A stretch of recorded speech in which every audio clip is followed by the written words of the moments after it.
নমস্কাৰ আপোনালোক সকলোকে স্বাগতম জনাইছোঁ ফাৰ্মাচিষ্ট মন্দিৰা চেনেলটোলৈ।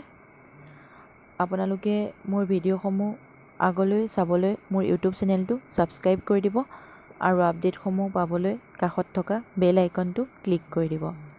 পোনপ্ৰথমে মই মোৰ পৰিচয়টো দিছোঁ। মই এগৰাকী ৰেজিষ্টাৰ্ড ফাৰ্মাচিষ্ট হয়। মই চেনেলটোত বিভিন্ন ধৰণৰ health related issue, medicine related information, health related টিপছবোৰৰ বিষয়ে আলোচনা কৰিম। মোৰ নলেজ আৰু অভিজ্ঞতাৰ ওপৰত মই ইনফৰমেশ্যনবোৰ শ্বেয়াৰ কৰিম আৰু আপোনালোকৰ লগত আশা কৰোঁ উপকৃত হ'ব। আশা কৰোঁ মোক আগলৈকে সঁহাৰি জনাব। তেনেহ'লে আহক পলম নকৰি আজিৰ ভিডিঅ'টো আৰম্ভ কৰোঁ। আজি আমি আলোচনা কৰিম লিভাৰ ডিজিজ কিয় হয়, ইয়াৰ ফাংচন কি আৰু লিভাৰটো সুস্থ কৰি ৰখাৰ উপায়সমূহৰ বিষয়ে আলোচনা কৰিম। লিভাৰ আমাৰ শৰীৰৰ দ্বিতীয়টো ডাঙৰ অৰ্গেন হয়। লিভাৰটো আমাৰ শৰীৰৰ ৰাইট ছাইডৰ পেটৰ ওপৰৰ অংশত থাকে। আমাৰ শৰীৰত বিপাক ক্ৰিয়াত সহায় কৰে। টক্সিন পদাৰ্থবোৰ বাহিৰৰ পদাৰ্থবোৰ আঁতৰোৱাত সহায় কৰে, ফিল্ট্ৰেশ্যনবোৰত সহায় কৰে, গ্লাইক'জেন, ভিটামিন আৰু মিনাৰেলছৰ ষ্ট'ৰেজত সহায় কৰে, এনজাইম এক্টিভেশ্যনত সহায় কৰে। লিভাৰৰ নিজা ছেল্ফ ৰিপেয়াৰ কৰা ক্ষমতা আছে। যেতিয়া লিভাৰটো বেছি ডেমেজ হ'বলৈ আৰম্ভ কৰে তেতিয়া লিভাৰটোৱে ছেল ৰিপেয়াৰ কৰা ক্ষমতাটো কমি যায় আৰু তেতিয়াই লিভাৰত বিভিন্ন ধৰণৰ ডিজিজবোৰ হয়। লিভাৰ ডিজিজবোৰ বিভিন্ন কাৰণত হ'ব পাৰে। লিভাৰ ডিজিজবোৰ কিছুমান জেনেটিকেলিও হয় আৰু কিছুমান ভাইৰাছৰ কাৰণেও হয়। অত্যাধিক এলকহল কনজিউম কৰাৰ কাৰণেও লিভাৰ ডিজিজ হ'ব পাৰে আৰু অবিচিটিৰ কাৰণেও লিভাৰ ডিজিজ হয়। লিভাৰ ডিজিজ হ'ব পাৰে ভাইৰাছৰ পৰা হোৱা লিভাৰ ডিজিজ, যেনে হেপাটাইটিছ এ, হেপাটাইটিছ বি আৰু hepatitis C. Alcoholic liver disease আৰু নন এলকহলিক লিভাৰ ডিজিজ। ফেটি লিভাৰ ডিজিজ। আজিকালি ফেটি লিভাৰটো মষ্ট কমন হৈ পৰিছে। ইয়াৰ বিষয়ে বেলেগ এটা ভিডিঅ'ত ভালদৰে আলোচনা কৰিম। এতিয়া আমি আলোচনা কৰিম লিভাৰ ডিজিজ নোহোৱাকৈ প্ৰিভেণ্ট কেনেকৈ কৰিব পাৰিম। প্ৰিকুৱেশ্যন কি ল'ম তাৰ কাৰণে, আহক আমি জানো ভালদৰে তাৰ বিষয়ে। ফাৰ্ষ্টলি আমি পৰিমিতভাৱে এলকহল পান কৰিব লাগিব। অতিৰিক্ত এলকহল সেৱনৰ পৰা বিৰত থাকিব লাগিব। দ্বিতীয়তে, আমি সঠিকভাৱে ঔষধ ব্যৱহাৰ কৰিব লাগিব। ঔষধ তেতিয়াহে ব্যৱহাৰ কৰক যেতিয়া আপোনাৰ প্ৰয়োজন হয়।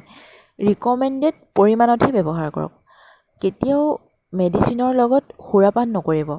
যেতিয়া আপুনি এটা মেডিকেশ্যনত থাকিব তেতিয়া কেতিয়াও এলকহল পান নকৰিব। তৃতীয়তে, কোনো অন্য মানুহৰ ব্লাড বা বডি ফ্লুইডৰ সংস্পৰ্শত নাহিব, কিয়নো হেপাটাইটিছ ভাইৰাছ ইজনৰ পৰা সিজনলৈ বিয়পে তেজ বা দৈহিক ৰসৰ জৰিয়তে। কেতিয়াও অন্য লোকে ব্যৱহাৰ কৰা চিৰিঞ্জ বা ব্লাড কণ্টামিনেটেড বস্তুবোৰ ব্যৱহাৰ নকৰিব। অন্য লোকৰ পৰা তেজৰ সংস্পৰ্শত নাহিব কেতিয়াও। চতুৰ্থতে, খাদ্য সামগ্ৰীবোৰ খোৱাৰ আগত বা ৰন্ধা বঢ়া কৰাৰ আগত থ্ৰ'লি ধুই ল'ব। ফিল্ট্ৰেশ্যন কৰা বিশুদ্ধ পানীহে সেৱন কৰিব। ফিফথলি, এৰ'ছল স্প্ৰে ব্যৱহাৰ কৰাৰ আগত সতৰ্ক হওক। কীটনাশক বা বীজাণুনাশক টক্সিন ৰাসায়নিক পদাৰ্থবোৰ ব্যৱহাৰ কৰাৰ আগত মাস্ক আৰু গ্লভছ ব্যৱহাৰ কৰক, যাতে শ্বাস-প্ৰশ্বাসৰ জৰিয়তে টক্সিন পদাৰ্থবোৰ ভিতৰলৈ সোমাই নাযায় বা স্কিনত এবজৰ্ব নকৰে। আৰু সদায় এটা হেল্থি বডি ৱেইট মেইনটেইন কৰিব লাগে। অবিচিটি নন এলকহলিক ফেটি লিভাৰৰ মেইন ৰিজন হয়।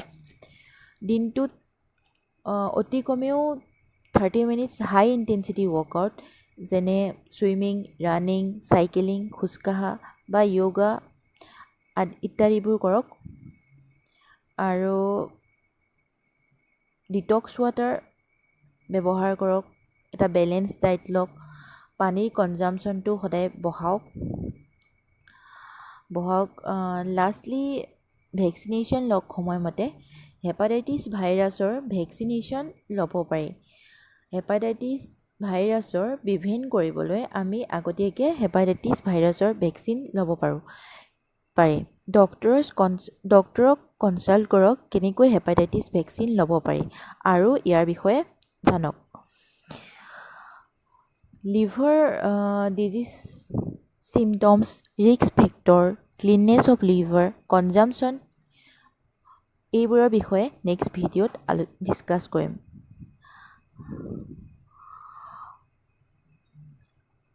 আশা কৰোঁ ভিডিঅ'টো চাই উপকৃত হ'ব। Stay fit and healthy. Bye by.